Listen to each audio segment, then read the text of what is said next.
Malaysia has unveiled a tight 2023 budget, warning of slower growth due to stronger global headwinds. Prime Minister Ismail Sabri Yaakob's $80 billion package seeks to balance fiscal discipline. But the thrifty spending plan appears to be targeting voters with tax cuts and cash handouts in the run-up to a potential general election. More than $2 billion has been allocated to low-income households. This is widely expected to be the government's last budget before polls are held in the coming months. Speculation is rife that Parliament could be dissolved soon. And Melissa Goh joins us from Parliament House in Kuala Lumpur. Melissa, a smaller budget for 2023 compared to this year. What message is the government trying to send ahead of a potential election? Well, the Malaysian government is trying to cut spending with a slightly tighter budget because revenue is expected to be lower in tandem with a slower economy next year. Now, GDP forecast next year is between 4% and 5%, compared to 6.5% and 7% growth projected this year.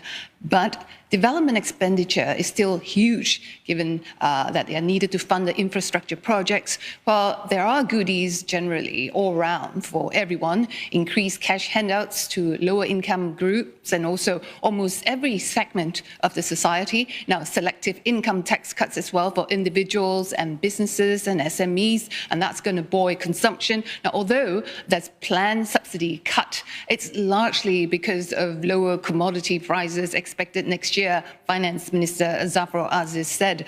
Now, at a news conference after the budget was tabled, Mr. Zafrul was asked about tax reform.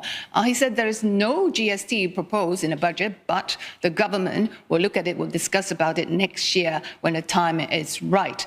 Now, also, he didn't really answer how he intends to finance the huge budget deficit, apart from relying on the higher dividend payout from National Oil Corporation Petronas. And tax cut, he's believed, and with higher disposable income will generate a multiplier effect. The fiscal deficit is slated at 5.5% next year. Melissa, as you mentioned, some subsidies cut for some areas, but you've got cash handouts as well. So taken as a whole, how's the public taking this package? Well, on the surface, it's a feel-good budget with some 8.7 million recipients benefiting from the proposed handouts, despite the budget constraint with lower revenues. Now, analysts are saying they didn't go far enough in structural reform, in tax reform, to chart the path forward as Malaysia faces possible global recession next year.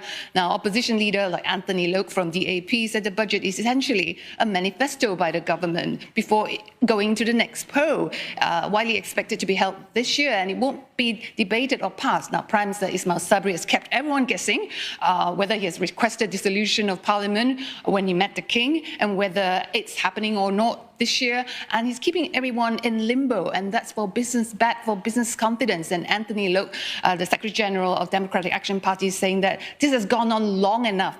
It has to stop. It's bad for business confidence, it's bad for the economy, it's bad for the country. But Prime Minister Ismail Sabri kept everyone guessing.